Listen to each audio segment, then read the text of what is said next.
Yo, yo, yo. Yo, yo, yo. Quick video, then I gotta go. Of course, that rhymed because. Just because. Alright, let's get into this shit real quick. I wanted to make a little video. Yesterday, I made like a little 1 minute video on Instagram, but it just wasn't long enough. It wasn't really all the stuff I could say. So I even made notes because I don't want to fucking get distracted like I normally do and just forget some of the shit I gotta say. So I got to be efficient and save time. Gotta make some notes. And gotta promote my fucking hoodies.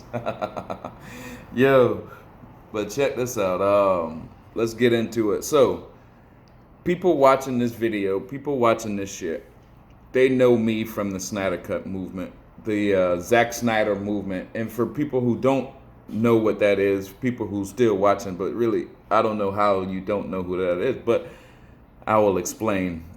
So the Snyder Cut movement, what we did, Zack Snyder was building up these movies in the DC universe, Warner Brothers, blah blah blah, and he did two of them. He did Superman, Man of Steel. He did Batman vs Superman, and then that was gonna lead up to Justice League. And what turned out was, the debacle where everyone knows what happened, but the debacle where a bunch of Disney people got brought in. Somehow Zack Snyder lost his job. He had a family tragedy. Shitstorm happened. Blah, blah, blah, blah, blah. Long story short, it was like they put out Justice League movie and was like a $400 million loser in what they could have been projected. Dang, I got something in my eye. I don't know what the fuck that is, but it's annoying me. But so bunch of people got together. Few people got together. Organized the Release the Snyder Cut movement, and it just started growing and growing and growing. A lot of people had different duties in this bitch. A lot of people had different, accomplishments. A lot of people had different agendas in this movement. But it's still, within 3 years, we reversed a $400 million loser decision in Hollywood. Fucking everyone knows Hollywood. We reversed a $400 million loser to where AT&T bought out the company and said, we will put the Snyder Cut out because we see there's a market for it. So all of that, a lot of people watching, that could go on your resume in life as what you did. And everyone knows who did what and blah, blah, blah, blah, blah. Different, like I said, different agendas, different duties, different, all kind of shit.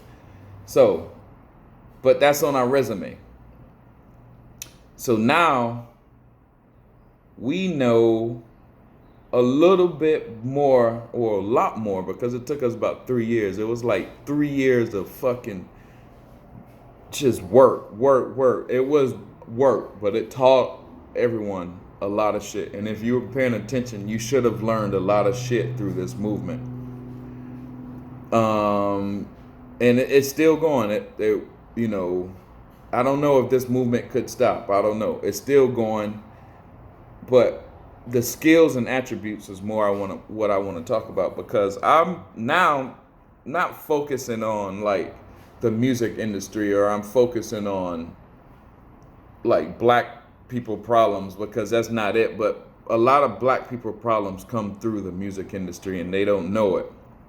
Like, I remember one time I did a podcast recently, and I did a podcast on like the Black Panthers and Tupac and shit like that. And then one of my homeboys, fucking Ben W, hit me up. He was like, yo, this is why I like Ben. I think I respect Ben, and I like Ben the most out of people in the movement. But probably the whole movement. I don't know. Ben and Will, a few other people.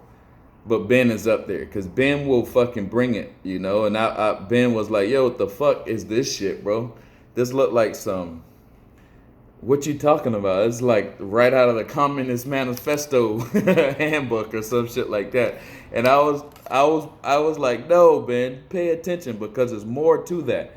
Is more." And what he was saying was true, but if you listen, like, because the Black Panthers were helped out by the Russians, right?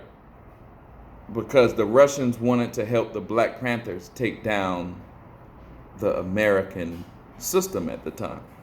So they were helping everybody, Martin Luther King, everyone. Oh man.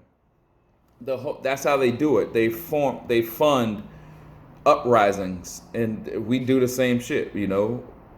There's tactics to hurt different countries. But anyway, there's tactics to hurt races of people, especially black people in America. And that's what that thing was getting at, because that podcast, when I said it, it showed how,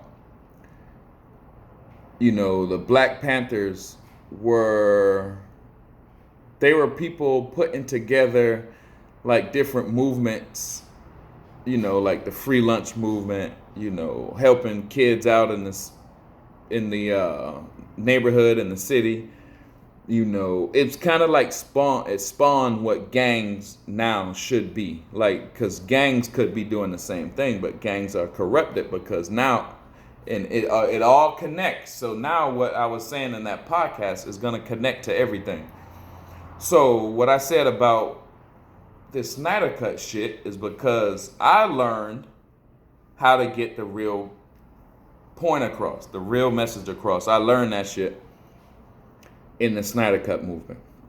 So I think I can bring that to the table with, I ain't saying my people because that shit sound gay. I'm saying fucking the urban community, people who I grew up with, and it is more than just black people. It's white people in the urban community, Chinese, Asian, blah blah blah. So I'm not saying just my black people, but my urban people who need to know this shit the most, of how this matrix works. So that's what I'm going to do. I'm going to bring it to you, and I'm going to show you, and I know how to get the right attention now, and I know how to put the right message in there now. So we got to fucking use our God's talents and our gifts to make fucking this world right, and that's what we're going to do. So we're going to talk about this industry, because this industry is connected to the Black Panther shit, the FBI, CIA, Tupac getting killed, all of that shit, because the entertainment industry is the matrix. The entertainment industry is the wool, that's the fog over your eyes that make you think the world is something else that is really not. So our black people, our black leaders have bought into, sold out completely into the matrix, because clout, the little fog, the fake life is more valuable now. And let's say, like, I did something yesterday on black and Democrats and how we'll never buck the system, which means we'll never find salvation, because salvation, we're being held down by a political party when that political party knows you'll never counteract them, or you'll never go against them, or you'll never not vote for them. So that political party doesn't even take your opinion into fucking account, because you're not going to switch. You come into a poker game and everyone sees your cards. The Black Democratic Party, the black urban community. We already showed the world our cards. We have no negotiation leverage anymore when we already showed the world we're gonna vote Democrat. So they don't give a fuck about us. And our leaders know this and understand this. So our leaders are saying, okay, we don't care about helping our black people hold their cards to themselves and not show their hand. We're going to help show our hand to you if you pay us in the back end. So our culture, the black culture, is devilish and is run by our culture. I'm saying the black culture and industry, entertainment industry, music, and film is devilish. But it's run by people who, like I was listening to this podcast this morning, they was talking about when DMX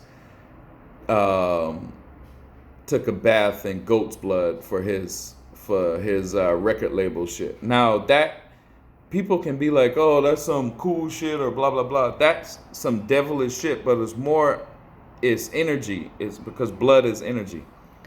Just like crystals have the perfect memory of the earth inside them, so does blood. It has all that inside of you. So it has the whole energy of the earth. So what they were doing is they were doing a blood ritual on